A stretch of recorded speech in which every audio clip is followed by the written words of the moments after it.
um pouquinho do que nós vimos até agora. Nós estamos agora no segundo mandamento. Foram 4 mensagens até agora, não, essa é a quarta. 2 introduções, primeiro mandamento, hoje nós estamos no segundo mandamento. Nós vimos até agora que a lei de Deus, ela não é um meio de libertação. Nós somos salvos pela graça de Deus e a lei é dada a nós como obediência, como uma nova forma de viver os caminhos de Deus. Nós vimos também que a lei de Deus é a expressão do caráter de Deus, a expressão da moral de Deus. Nós vimos também que os 10 mandamentos revelam a vontade de Deus para as nossas vidas. É vontade de Deus que nós vivamos da maneira em que Deus se agrada. E uma das maneiras é obedecendo a Ele, sendo fiel a Ele no cumprimento dos mandamentos. Nós vimos que são 10 mandamentos, os 4 primeiros são voltados a Deus, são os mandamentos que nós chamamos de mandamentos verticais, e os outros 6 falam do nosso relacionamento com o nosso próximo, são os mandamentos horizontais. Ok? Hoje nós vamos ver o versículo de número 4, onde fala ali a respeito do segundo mandamento. Diz assim: não faça para si espécie alguma de ídolo ou imagem de qualquer coisa lá no céu, na terra ou no mar. Não se curve diante deles, nem os adore, pois eu sou o Senhor seu Deus, sou um Deus zeloso. Trago as consequências do pecado dos pais sobre os filhos até a 3ª e 4ª geração dos que me rejeitam. Mas demonstro amor por até 1000 gerações dos que me amam e obedecem os meus mandamentos. Amém? Então esse é o segundo mandamento. Podemos resumir ele em: não farás para ti imagem nem figura alguma. Se no primeiro mandamento Deus deixa claro ali o relacionamento exclusivo, ou seja, Deus deixa claro que é contra a adoração a um Deus errado, a um Deus correto, a um único Deus que deve ser adorado, deve ser louvado. O segundo mandamento fala que existe uma maneira correta de você adorar a Deus. Esse mandamento e o próximo mandamento que nós vamos ver falam a respeito do culto a ser prestado ao nosso Deus. Falam a respeito do tipo de adoração que Deus deseja que os crentes, seus filhos, o adorem. Bom, o que esse mandamento não significa? Existem algumas más compreensões a respeito deste mandamento. Não significa que Deus é contra a obra de arte, por exemplo. Que Deus é contra a pintura, que Deus é contra esculturas. Deus não é contra a obra de arte, Deus não é contra a escultura, e aí por aí vai. A gente pode, a cada ano, apresentar novas coisas, filme, foto. Até porque se fosse só a primeira parte do mandamento, que às vezes as pessoas leem só o primeiro ali, né? Não faça para si espécie alguma de ídolo, imagem ou qualquer coisa no céu, na terra ou no mar. Se fosse assim, você não poderia desenhar nenhum passarinho, entendeu? Nenhuma borboleta. Deus não é contra, até quando ele dá as diretrizes ali de como construir a arca, ele chama artesãos, né, para construir ali os querubins que ficavam na arca. O templo tinha artesãos também. Deus não é contra de maneira nenhuma as representações artísticas. E isso é triste porque em várias épocas na história da igreja, isso foi mal interpretado e os crentes quebraram, destruíram várias obras de artes, pinturas de artistas, igrejas foram quebradas. E isso é triste porque isso também afastou os artistas da igreja. Antes, os grandes artistas, eles faziam as suas obras e as suas pinturas dentro da igreja. Existem igrejas que são lindas, você olha assim o teto, assim, é uma coisa, um espetáculo. Então, se você vai estudar a história da arte, você vai ver ali representações da crucificação, da paixão de Cristo. É lindo demais.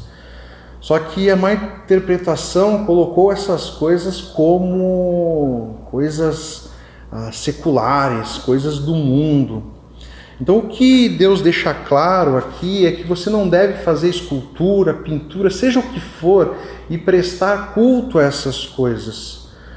Se curvar diante dessas coisas, tratar essas coisas como algo divino, um talismã, ou algo que emana poder. É isso que o mandamento está dizendo.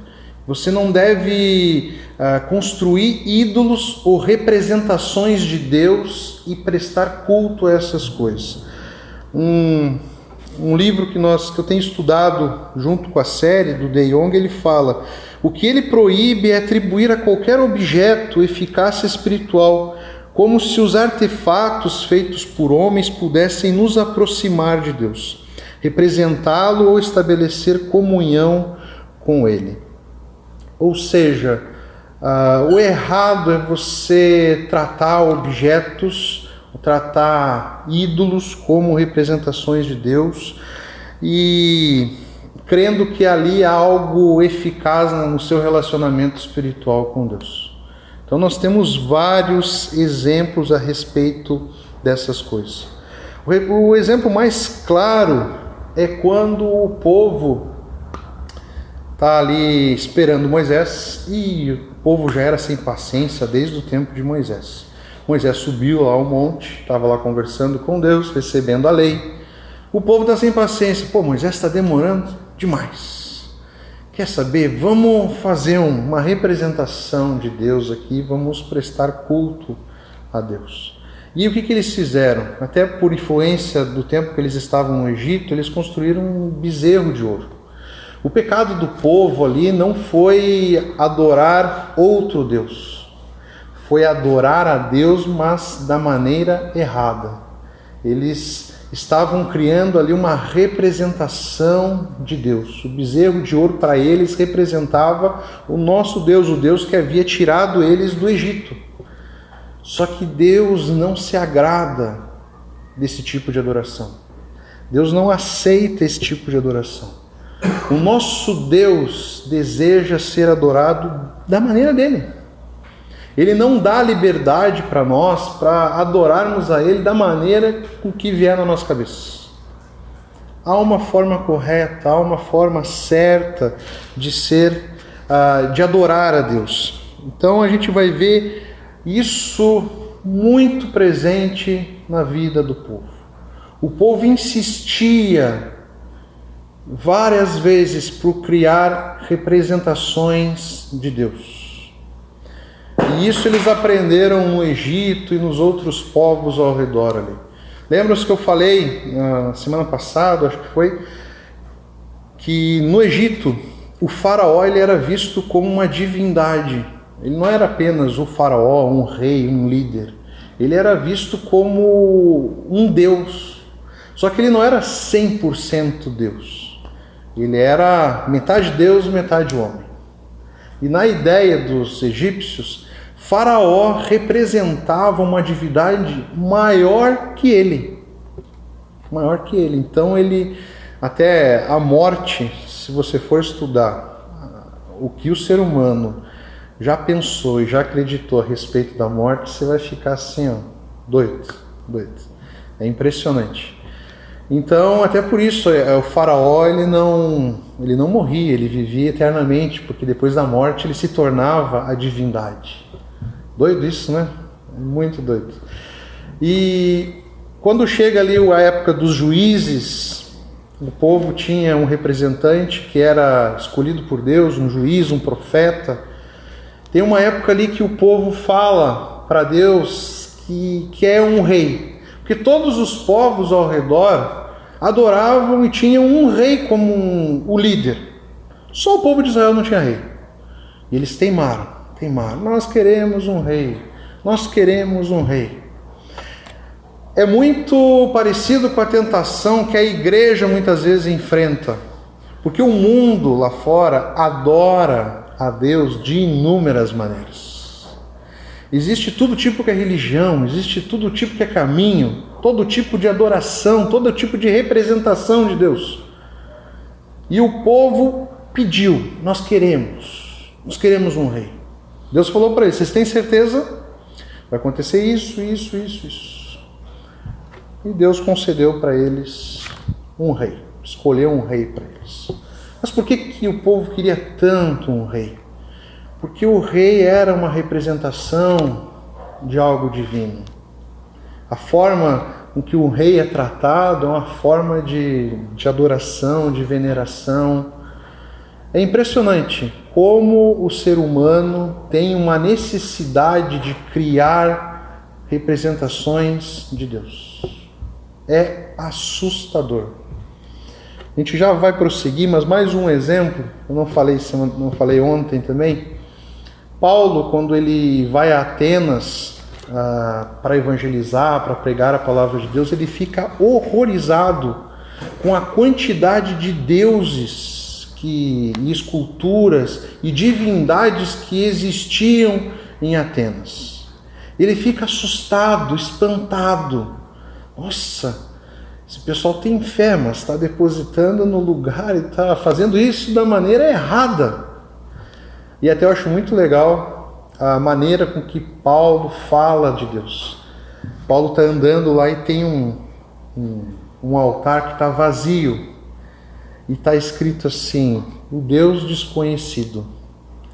E aí as pessoas, os sábios lá de Atenas, estavam todos curiosos. Quais serão os deuses que Paulo irá nos apresentar? Que Deus será que ele vai apresentar para a gente? E Paulo, sempre muito sábio, muito inteligente, ele pega e fala a respeito daquele Deus, o Deus desconhecido, o Deus invisível, o Deus todo-poderoso. Ele usa dessa deixa aí para falar a respeito de Deus para os atenienses ali.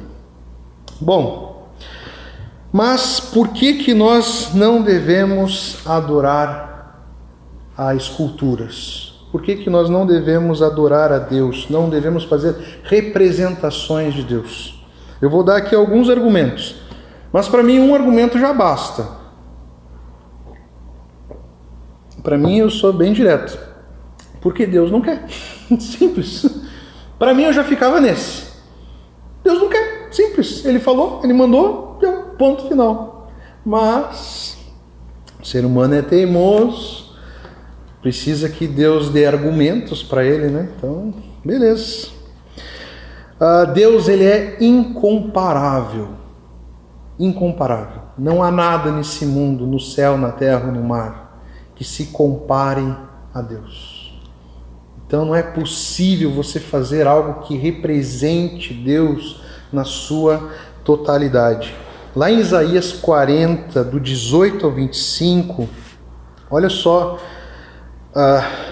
o que diz lá. A quem vocês podem comparar a Deus?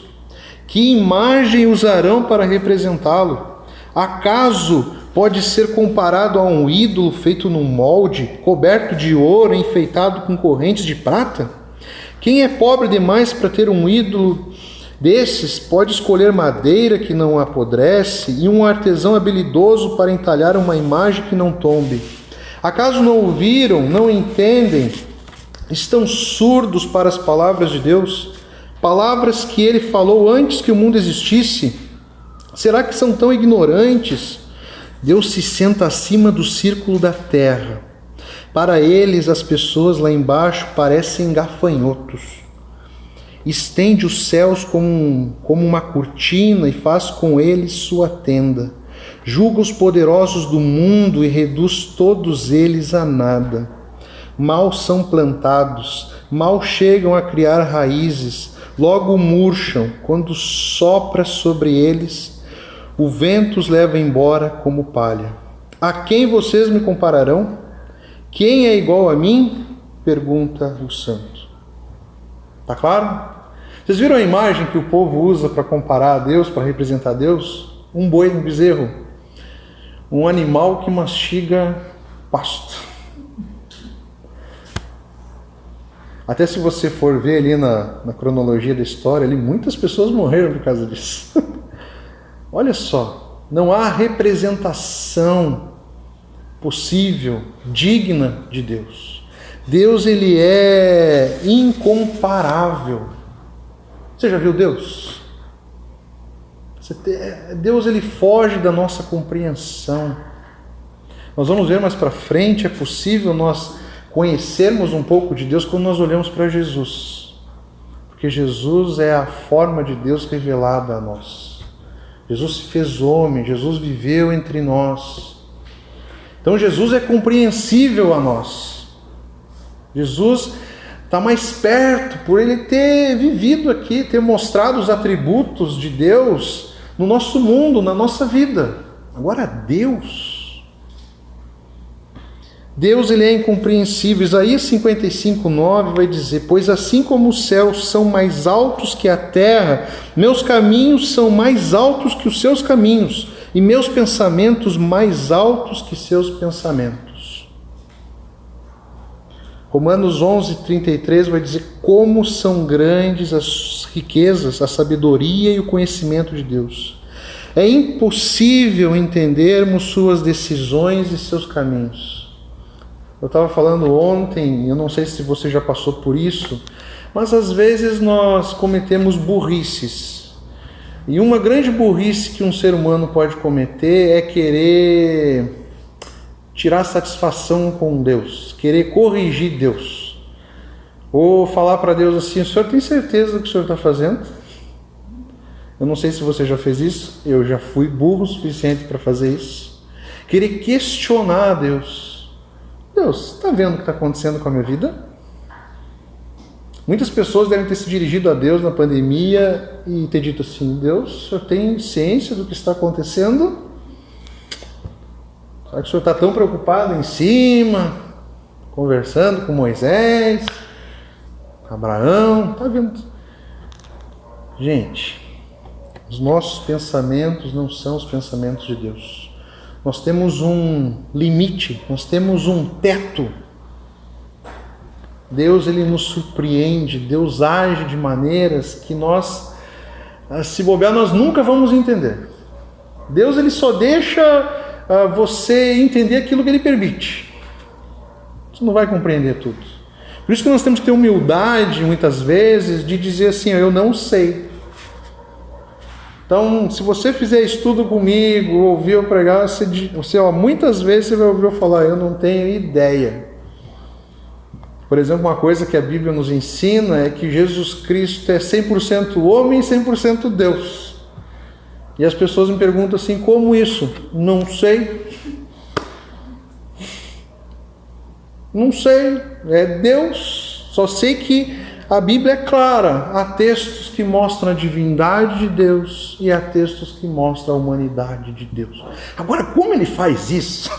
Eu não tenho ideia. Quem sabe, um dia, lá no céu, ele nos mostra o segredo.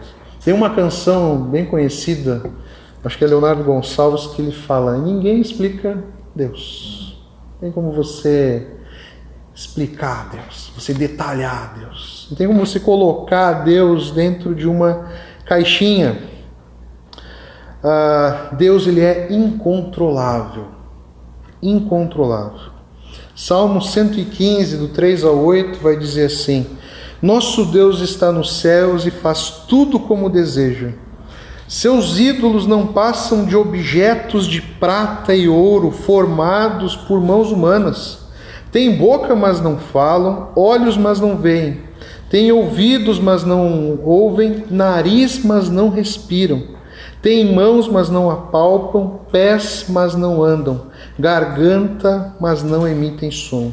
Aqueles que fazem ídolos e neles confiam são exatamente iguais a eles. Não há o que você faça, não há o que você forme que chegue aos pés de comparar a Deus. É impossível comparar a Deus.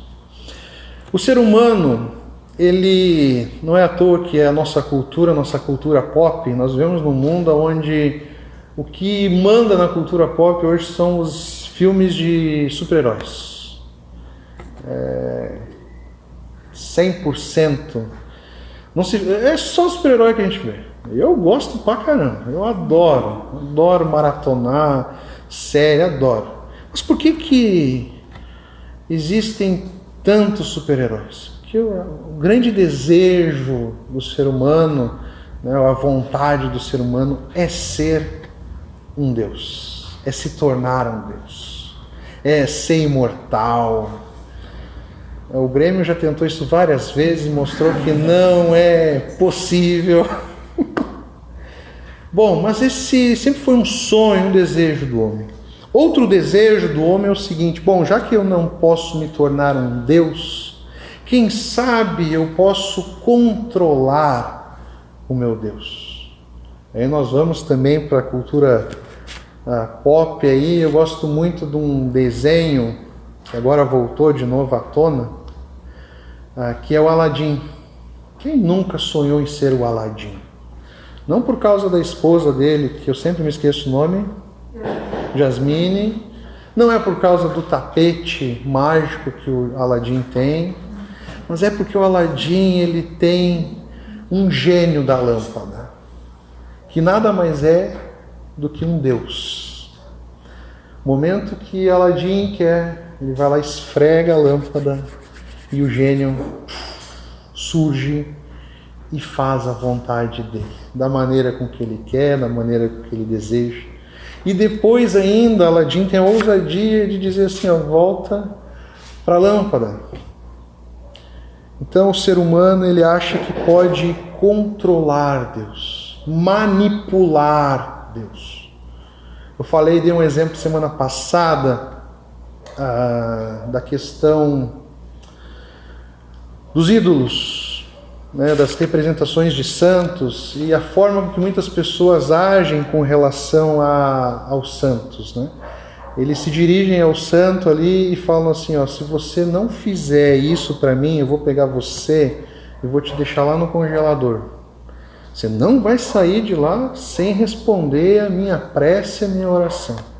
O ser humano tem muito isso, de querer controlar Deus. Gente, não podemos controlar Deus.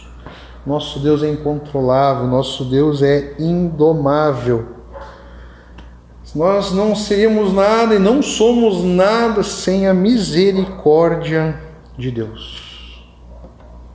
Nós estamos aqui hoje, você só respira, você só vive, porque Deus fez isso aqui,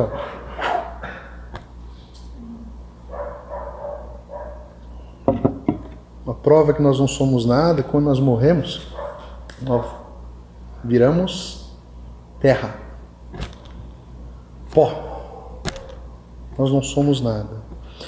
Bom, é muito comum os evangélicos dizerem assim, bom, mas é o seguinte, pastor, beleza, entendi, compreendi, tranquilo, mas não é o nosso problema aqui, olha aí, dá uma olhadinha aí, não tem nenhum santinho, não tem nenhuma imagem, ninguém está adorando a ninguém aqui. Esse problema, de novo, como eu falei semana passada, esse é problema dos católicos.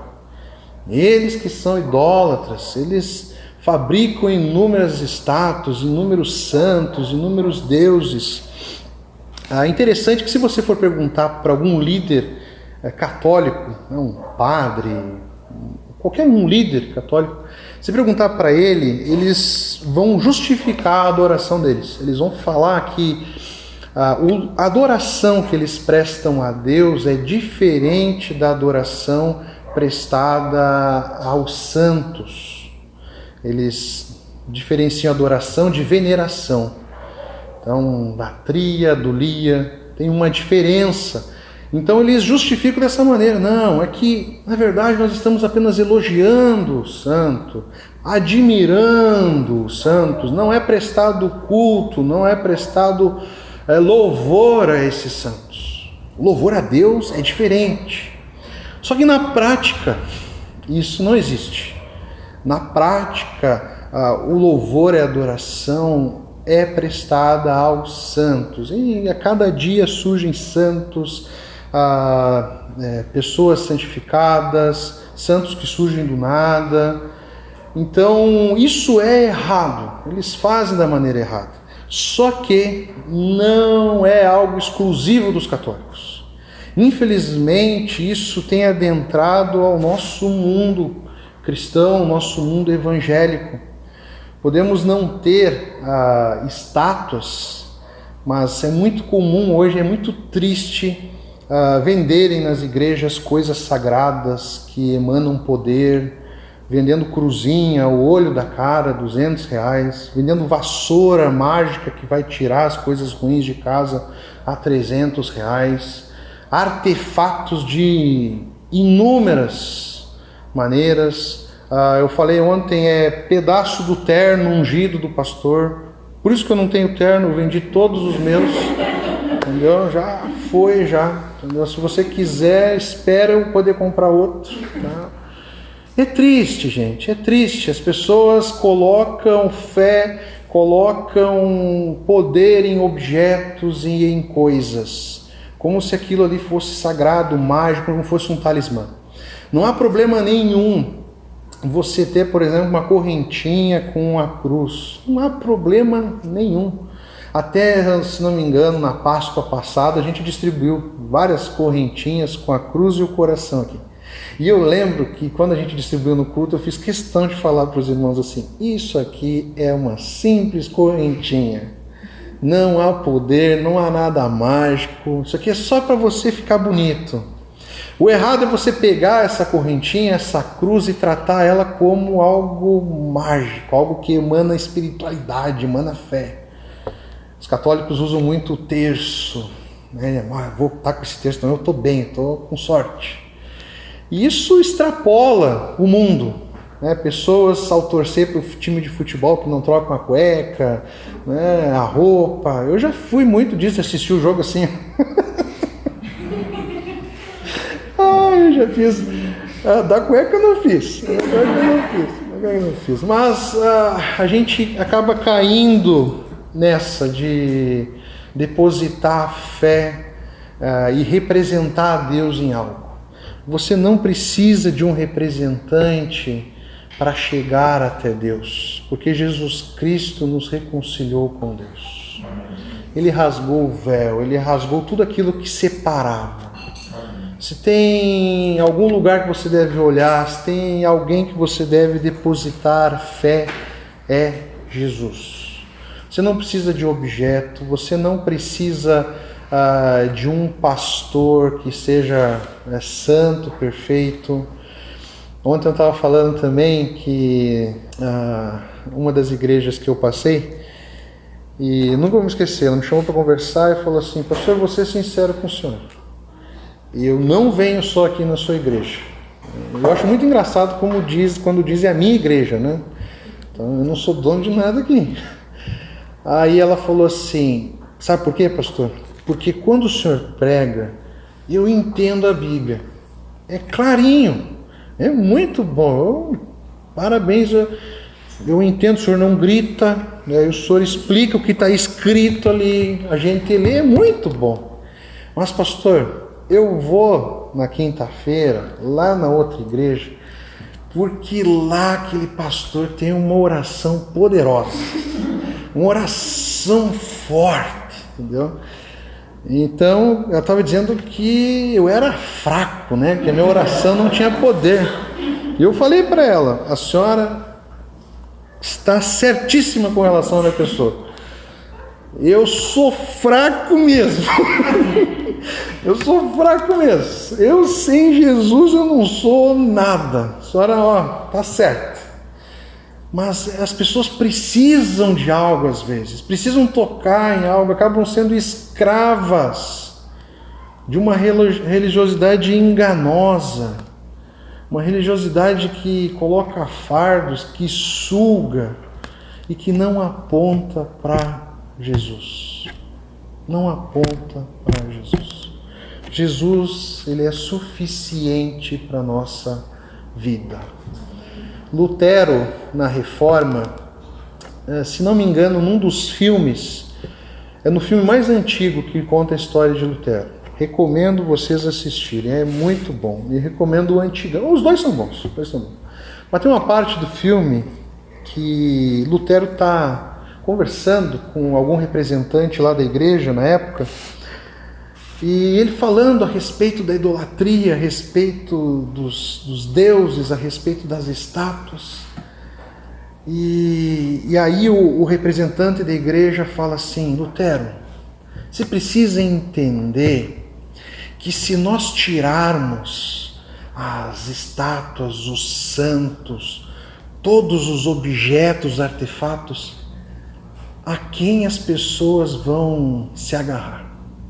Onde as pessoas vão depositar sua fé?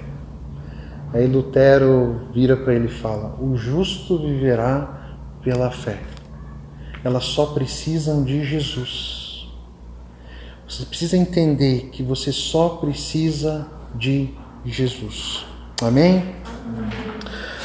Bom, então nós desobedecemos esse mandamento toda vez que prestamos culto ou adoração a qualquer coisa que não esteja ordenado na Escritura.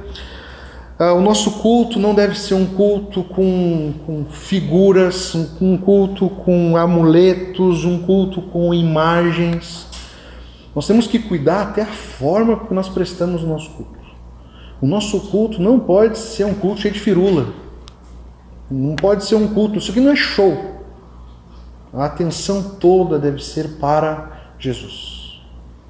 Isso aqui não deve ser um show. Às vezes as igrejas acham que precisam ter um espetáculo ou várias coisas para chamar a atenção das pessoas. Está errado. Que a atenção das pessoas, o coração das pessoas tem que ser voltado para Jesus. Por isso que eu sou muito chato aqui, vocês não sabem. O louvor sabe como eu sou chato. Eu já disse não para inúmeras músicas. Eu falei, essa música tem que escutar em casa, escuta em casa. A gente cuida para que cada texto, cada louvor seja centrado em Jesus.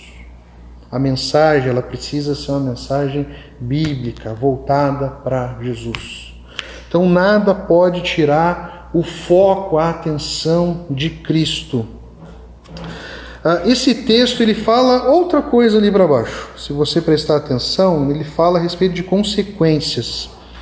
Ele fala ali, no final do verso número 5, ele diz assim: trago as consequências do pecado dos pais sobre os filhos até a 3ª e 4ª geração dos que me rejeitam. Mas demonstro amor por até 1000 gerações dos que me amam. Esse trechinho aqui muitas vezes tem uma má compreensão, ele é mal compreendido. As pessoas aqui acreditam que isso aqui seja uma espécie de maldição hereditária, algum mal, uma praga que os filhos vão herdar por conta da idolatria dos seus pais. Ele não está falando disso. Ele não está falando que o filho vai herdar algo sem ter cometido o mesmo pecado.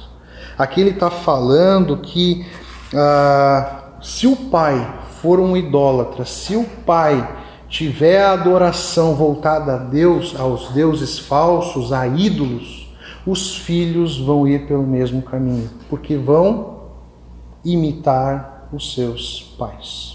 É disso que está falando.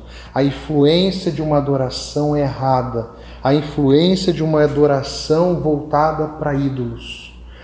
As próximas gerações irão pelo mesmo caminho, por conta da imitação. Então nenhum filho herda algo sem ter cometido o mesmo pecado. Não há uma praga, você é assim porque o seu pai era assim. Às vezes falam até a respeito de pecados específicos.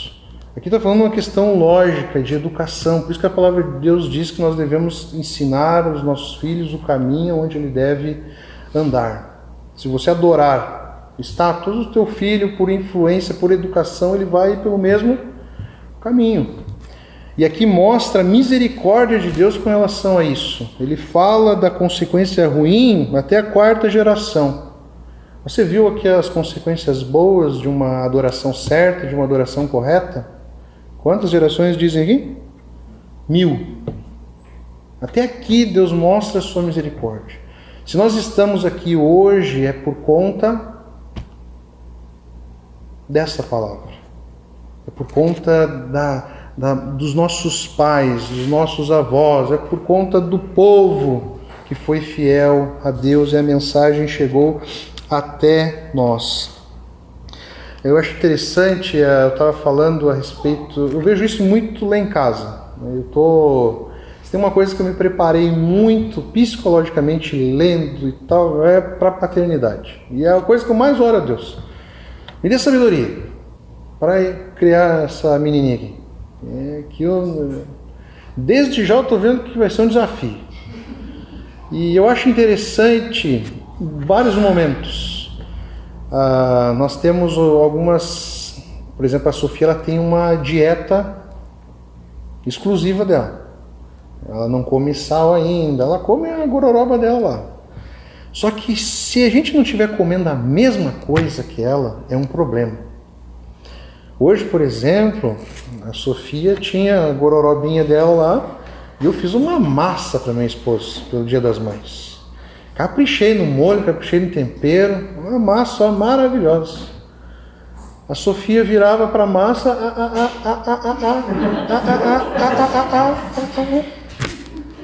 não deu jeito, teve que dar um pouquinho da massa para ela.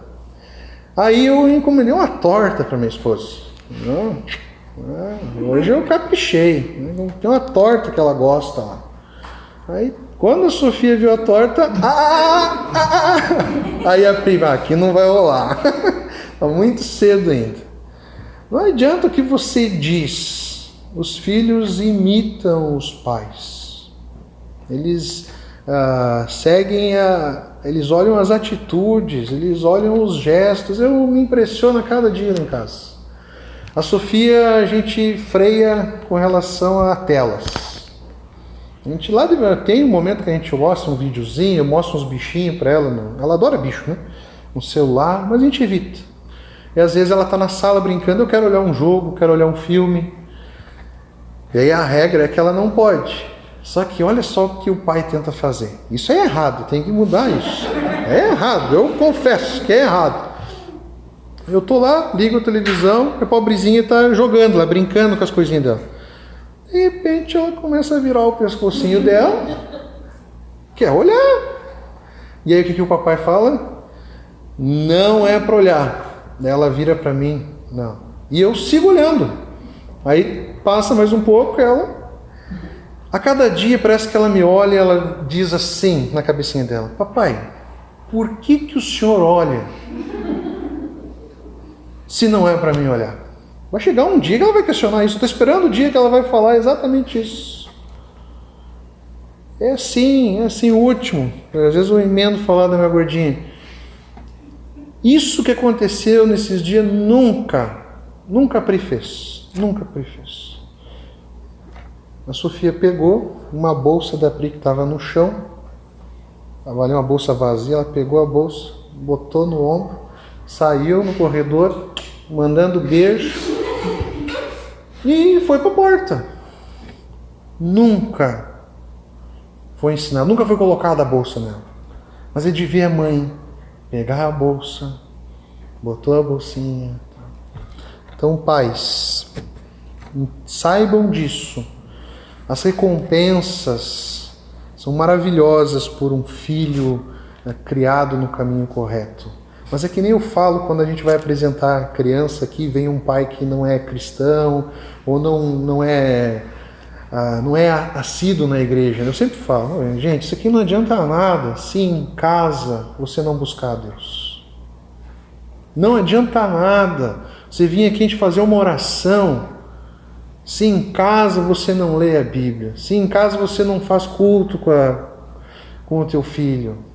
Porque eles vão seguir os seus exemplos, eles não vão ouvir o que vocês dizem.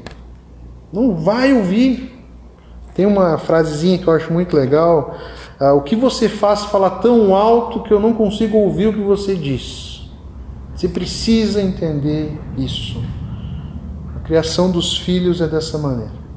E é muito interessante quando nós vemos os filhos se tornando os pais no gestual, na forma de caminhar. Isso não se ensina, gente. Não é exemplo, é vida. Amém? Chegando para o final.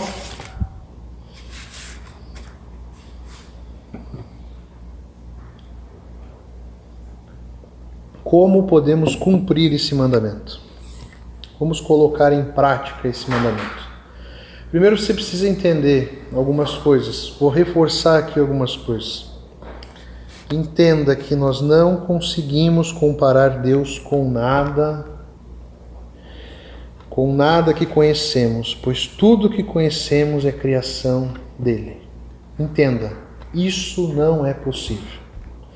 O interessante aqui, um adendo, é possível você, um artista, um artesão, fazer uma representação de Jesus, uma escultura. Eu não concordo muito da maneira que muitas vezes Jesus é representado, com os olhos verdes, cabelo longo e a pele bem branca. Eu acho que Jesus era diferente por conta do lugar onde ele viveu, no contexto cultural ali. Bom, mas os artistas escolheram essa maneira, deve ser uma figura que vende mais, sei lá, que chama atenção. Mas Jesus é possível você olhar para as Escrituras e desenhar ele. É possível você fazer isso. Até é interessante, eu estava conversando com a Pri, tem historinhas que mostram Jesus. É até importante no decorrer do teu ensino ali com os filhos, chegar a um ponto que você fazer a criança entender que aquele ali não é Jesus, é apenas um desenho que está representando Jesus. Mas é possível, porque a Bíblia mostra, dá características da bondade de Jesus, do amor de Jesus, então é possível. O Espírito Santo também, é um pouco mais difícil, mas até a Bíblia mostra o Espírito Santo, por exemplo, representado por uma pomba. Então é possível também. Agora, quando chega na figura de Deus, Deus Pai, aí o negócio complica. Não há representação. Nós só conhecemos a voz de Deus. Só o ouvir. Deus, ele se revelou através de palavras. Deus se revelou através da sua voz. Então é uma tarefa impossível. Até você vai ver que ninguém ousa fazer isso. Não há como. Eu recomendo que você nem tente. Precisamos reconhecer que nós não somos nada diante de Deus. Você precisa entender que nós somos seres finitos. E estamos falando de um ser infinito. Onde você estava quando Deus estendeu as estrelas? Onde você estava quando Deus construiu esse mundo? Nós não somos nada perante Deus. Você precisa entender que você não precisa de objetos, você não precisa de imagens, você não precisa de artefatos. Você não precisa de nada disso. Você não precisa de bengalas. A sua fé é uma fé sem bengalas. Você não precisa de nada que venha sustentar a sua fé. Nada desse mundo. Segundo, para nós terminarmos, você precisa olhar para Cristo. O seu olhar deve estar voltado para Jesus Cristo. João 14:9 vai dizer que quem me vê, vê o Pai. Colossenses 1:15, ele é a imagem do Deus invisível. É Deus revelado a nós. Quer entender Deus, quer olhar a Deus, olhe para Jesus. Hebreus 1:3 vai dizer que o Filho é o resplendor da glória de Deus. É a expressão exata do seu ser. Para que você vai criar algo se Deus já se revelou em Jesus Cristo? Está ali, claro, vivo aqui na palavra de Deus. Ele precisa estar vivo nos nossos corações. A nossa fé deve ser uma fé dirigida somente a Ele, depositada somente nele. A nossa fé precisa ser no nosso Salvador. Quem é Jesus? Jesus é aquele que cumpriu a lei enquanto nós descumprimos. Ele carregou os nossos pecados. Ele cumpriu com perfeição todos os mandamentos. Ele nos justificou ali na cruz. Ele tomou o nosso lugar ali na cruz. Jesus Cristo é aquele que nos traz vida, aquele que nos reconcilia com Deus. Esses dias, num discipulado, eu falei, para você entender a Bíblia, você precisa olhar para Jesus. Jesus é a chave da Bíblia. Se você pegar a Bíblia e ler por conta própria ou sem ter conhecimento de Jesus, esse livro aqui vai ser aterrorizador. Esse livro aqui vai ser espantoso. Muitas pessoas, quando vão ler a palavra de Deus, começam a ler textos aleatórios, elas ficam espantadas, elas ficam perdidas, porque é tudo um monte de história, um monte de livro, é uma biblioteca isso aqui, épocas diferentes, autores diferentes. Isso aqui não faz sentido nenhum. Se você usar a chave que é Jesus, entender que a Bíblia ela conta uma história só, é uma narrativa só do Redentor Jesus Cristo, que fala que dentro da Bíblia há o Evangelho, a história de Jesus, daquele que morreu na cruz pelos nossos pecados, que veio redimir o seu povo, aí vai fazer sentido. Por isso que eu sempre recomendo, quer ler a Bíblia? Primeiro você precisa conhecer Jesus aqui nos Evangelhos. A Bíblia é que nem Star Wars, você começa pelo fim. Poucas pessoas entendem. Mas a Bíblia você começa pelo fim, pelo Novo Testamento, por Jesus. Jesus é a chave. Aí quando você vai ler o Antigo Testamento, você vai ver assim, nossa, agora tudo faz sentido. Aí você vai começar a ver em cada texto, em cada narrativa, em cada história da Bíblia, você vai ver Jesus. Isso aqui vai se transformar em algo, olha, vai explodir a tua cabeça. Jesus é a chave para tudo. É o caminho. Ele é o caminho, a verdade e a vida. Sem Ele, nós não somos nada. Então não crie mediadores, não vá em busca de mediadores, não tente fabricar um mediador. Você tem o caminho aberto para Deus. E esse caminho foi aberto por Jesus. Ele não só abriu o caminho, mas ele é o próprio caminho. Nós precisamos andar por esse caminho. Nós precisamos viver nesse caminho. Jesus, ele nos sustenta. Jesus, ele nos satisfaz. Nós não precisamos de nada nesse mundo. Jesus é tudo para nós. Tudo para nós. Pode faltar, eu sempre falo assim, pode faltar o que for nesse mundo para você. Pode faltar objeto, pode faltar comida, pode faltar o que for. Mas tem algo que não pode faltar na sua vida. É Jesus. Amém? Vamos orar, gente?